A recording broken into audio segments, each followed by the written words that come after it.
Truck driving school. I just enter the truck, but before I enter, make sure that I choke my wheels, okay? Make sure I choke the back wheel, the tractor wheel on the back. That's what I choke.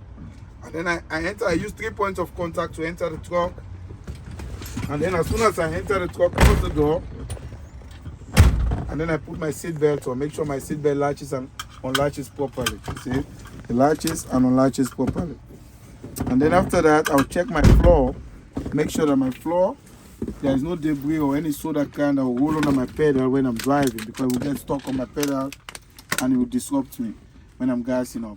Then I'll tell the examiner, because it's a passenger in the truck, the DMV examiner, say, can you please put on your seatbelt, sir? Then he'll do that. He put his own seatbelt on. Then I'll check my gear shifter, because it's a 10-speed manual transmission. Make sure my gear shifter is on neutral.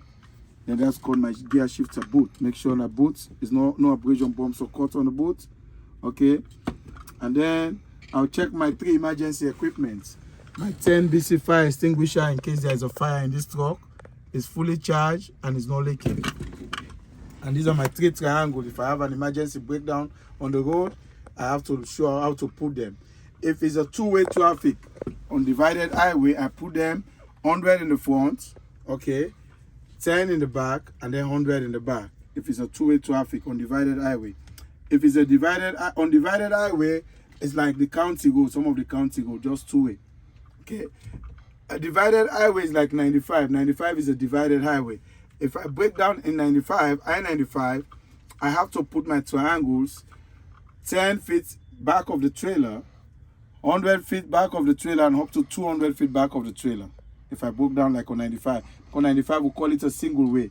Either I'm going 95 north or I'm going south. If I'm going north, everybody is passing me from behind. So if I have a breakdown, I have to pull to the shoulder. I put my four ways, or how do you call it, flashers on my emergency light on. And then after 10 minutes, if I could not fix the problem, then I have to put my triangles 10 feet in the back of the truck, 100 feet in the back of the truck, and up to 200 feet in the back of the truck. If I broke down on a hill or curve, I have to put a triangle 10 feet in the back of the trailer, 100 feet in the back of the trailer, and up to 500 feet in the back of the trailer. So that's how. So if only a single lane or two-way traffic, that's why I put 100 in the front, 10 in the back, and then 100 in the back. That is if it's an undivided highway where traffic is coming this way and then I'm going that way. Okay, good. So now that's how you put your triangle. Then I'll check my spare fuses. They're mounted and secured to the vehicle, not bent, broken, or cracked, and they're good. They're working properly. Then after that, I go to safe start.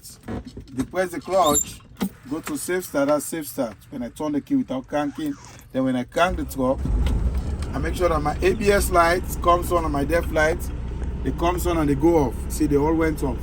So that was a good thing. That tells you my ABS is working and my def lights is working properly. So now I'm going to build up my air pressure between 120 to 140 psi. So now I'll gas the truck. Whilst I'm gassing the truck, I'm waiting for my governor to sneeze, an air compressor governor. Before he sneezes, he only sneezes after my air storage tank got enough air. So that's the only time he sneezes. So whilst I'm waiting for that sneezing, I'll be doing other tests. I'll check all my monitoring devices, my mirrors. They are mounted and secured to the vehicle, not bent, broken, or cracked. The monitoring device, they're called mirrors. Okay, mounted and secured to the vehicle, not bent, broken, or cracked. They're clean and they're adjusted to me, the driver. Then I'll check my windshield, mounted and secured to the vehicle, not bent, broken, or cracked. I detect no illegal sticker and my windshield is not leaking when it rains. It's not leaking, okay? Then I'll check my windshield wiper, mounted and secured to the vehicle, not bent, broken, or cracked. It's not damaged. And I'll check it for fluid, make sure there's fluid inside of it. Mounted and secured to the vehicle, not bent, broken, or cracked. Okay? Then I'll go to my lights, all my lights in this truck, check all the panel. Right turn signal is working properly, left turn signal is working properly. Four ways is working properly, then turn it off. And then I'll check my heat and my defrost here. My heat and my defrost. I'll feel it for heat and cold. Make sure I touch up like this. Feel it for heat and cold. Working properly, then I turn it off again. Then I'll check my highway on. Working properly. My CD on. Working properly. Okay? And then I think I just wait for the governor to sneeze. But it look like he already sneezed right as I'm talking. So if you don't listen to the sneeze, just go like this. If you don't get the sneeze, then you gas it again. See, it went down to 90, so now I'm gassing it. I'll listen for the sneeze.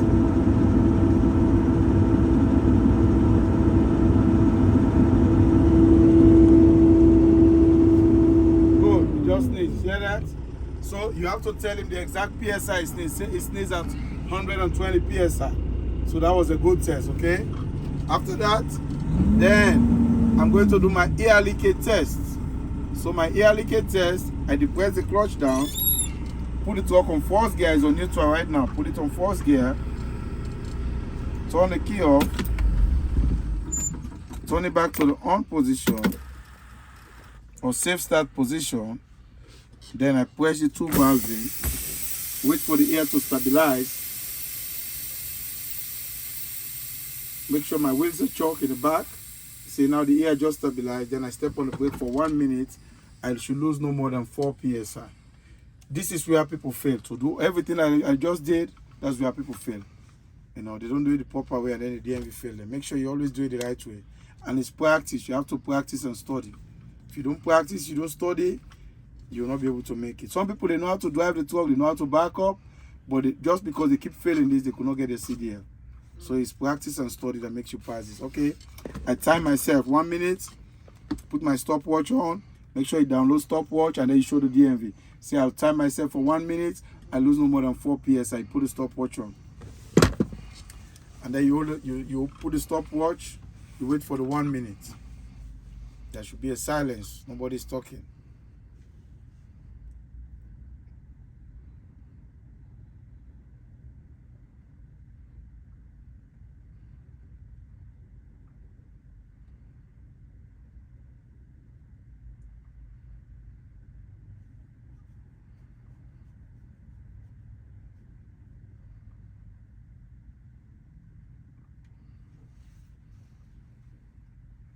Okay, now let's assume that it's 1 minute. Okay, now come, put it, see, now it's around 90 PSI or around 85 PSI. So that was a good test, okay? So 1 minute, I step on my brake, I lose no more than 4 PSI. So now I'm going to do my fan braking test, So I'll fan my brake at 60 PSI or between 55 and 60, my low air pressure of warning alarm will come on. Good. It came on between 55 and 60 PSI. You see, so that was a good test. So after I came on, okay, so now I'll continue to fan the brake. Between 40 to 20, these two valves should pop out. Call out pop out test. Pop out test.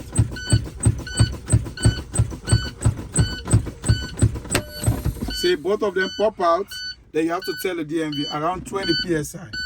So they pop out around 20 PSI. So that was a good test. So now, at this point, you start the truck again. Make sure you put it back on neutral. The brakes are holding, the wheels are chopped. Then you gas the truck. Say, I'm building up my air pressure. You build up the air pressure twice. The first one was for the air leakage test. We just did it. So the second building up is for your torque test and your 5 miles per hour test.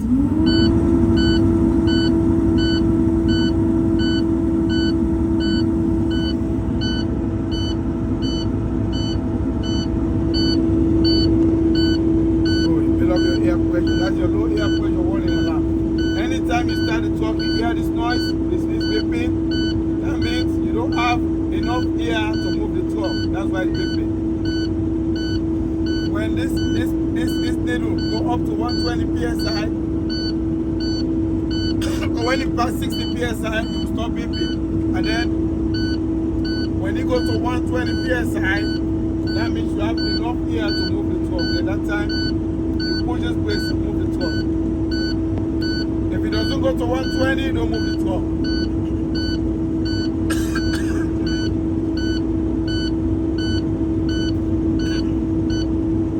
So you see, after 60 PSI, stop beeping.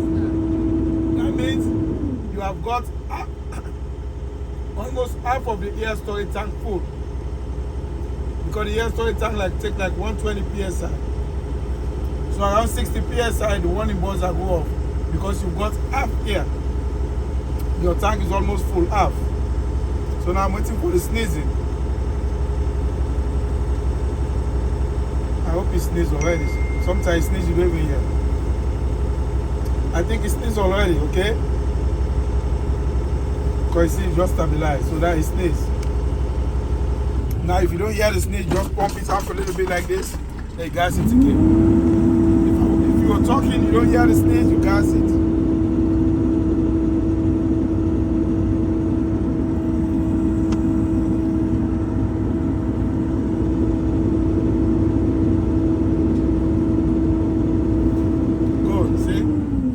So it sneezed at 120 psi. So that was a good test. So now I'm going to do my torque test. Torque test, I'm checking these two valves to see that they're working. These are your parking brake.